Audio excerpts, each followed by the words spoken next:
Olá, galerinha do 8º ano! Agora nós temos aula de arte, né? Hoje, qual é a data? De 24 de fevereiro de 2021, tá bom? Então a gente vai começar aqui na página 26. Só lembrando que nesse primeiro momento das aulas, as aulas que a gente vai ter agora no início do bimestre, vão ser todas teóricas. Depois, aí vai sobrar espaço pra gente planejar outros tipos de aula, tá bom? Porque aí a gente vai ver a teoria, né, das técnicas, das escolas de arte. Aí depois a gente vai fazer alguma arte relacionada aos conteúdos que a gente estudou, tá bom? Então vamos lá. Na página 26, a gente tem aqui, ó, arte brasileira. No Brasil, diversos artistas criaram obras com elementos expressionistas, que é o expressionismo que a gente está estudando, né? Lembram da aula passada? Para revelar de modo subjetivo a realidade social, cultural e política do nosso país.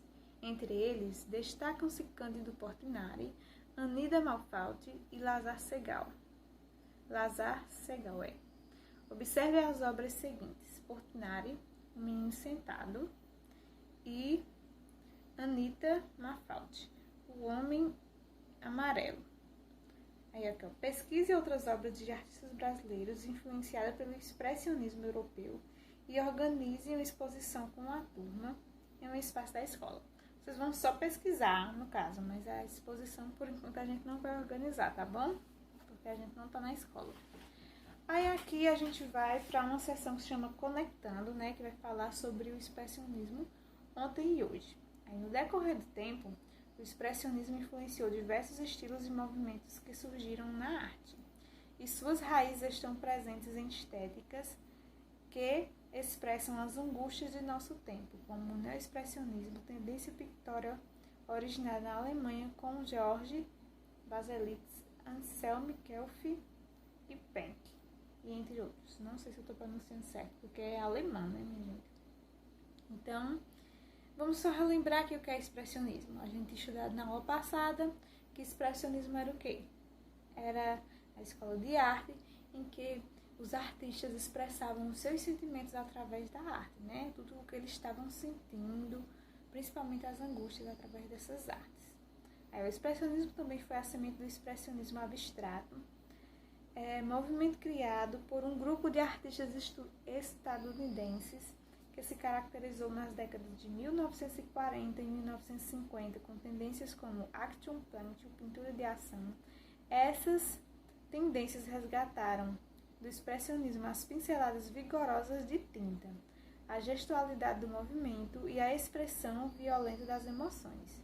Entre os representantes do expressionismo abstrato, podemos citar Jackson Pollock. Geralmente o artista pintava com a tela estendida no chão, deixando que a tinta se derramasse, ou por meio de pinceladas atiradas em movimentos bruscos. Aí temos aqui uma obra, né, que chama Mastros Azuis, do Jackson Pollock. Aí aqui tem aqui, ó, que tal fazer uma obra inspirada no estilo de Pollock? Estenda uma tela, ou um papel, ou um tecido no chão, devidamente separados para esse fim, e crie uma pintura utilizando a action. Então, ó, aqui pelo menos nessa aula vocês vão fazer já uma atividade prática, né? Que é tentar fazer, usar essa técnica chamada a pintura de ação, inspirada no Jackson Pollock. Aqui é a primeira atividade, né? Aí nós vamos passar aqui para outra parte. Aqui na página 28 também temos outra pesquisa. Vamos ver do que se trata. Pesquise os trabalhos de Robert, influente artista dos Estados Unidos, que teve papel fundamental na transição do expressionismo abstrato para os movimentos mais contemporâneos de artes visuais. Em suas obras, ele explorou imagens e objetos do mundo real, extrapolando a tradicional divisão entre pintura e escultura. Depois cria sua própria obra. Aí tem assim, ó. Na internet, em jornais ou revistas, pesquise os eventos atuais que tenham envolvido a sociedade,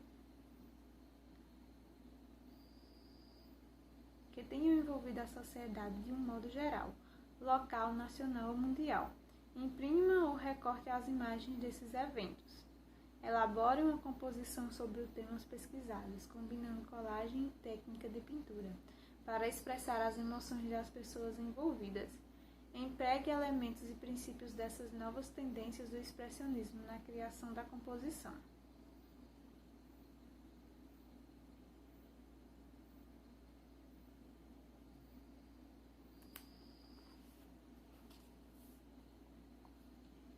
Página 29. Teatro expressionista.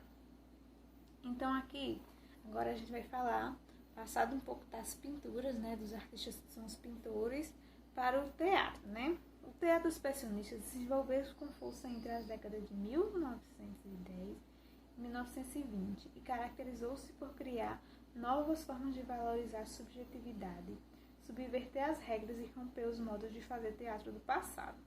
Aprofundou o valor do gestual, os movimentos, o silêncio, as exaltações e a mímica.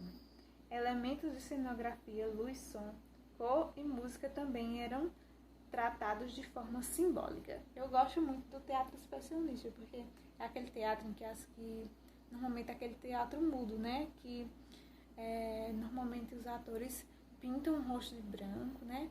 E usam gestos para que a pessoa possa entender o que é que eles querem passar. É muito interessante. O primeiro autor de teatro expressionista foi Frank Wilderkin. Suas peças defenderam a ideia do teatro como um espaço de imaginação, liberado da necessidade de imitação do mundo real. Nesse sentido, os personagens não têm a profundidade das dimensões humanas, pois são tipos que representam características universais e não individuais. É um teatro que foi testemunho de um momento histórico, mas não teve força de influenciar gerações posteriores. Aí tem aqui falando um pouco sobre o teatro épico. No início do século XX surgiu uma das personalidades mais importantes do teatro mundial, o dramaturgo alemão Bertolt Brecht, que desenvolveu o teatro épico, importante teoria da história do teatro. Brecht nasceu em Augsburg, Alemanha, estudou medicina, mas abandonou o curso para servir como enfermeiro durante a Segunda Guerra Mundial. Na primeira fase de sua obra, as peças Na Selva das Cidades e Tambores da Noite, produzida em 1922, carregam características do expressionismo.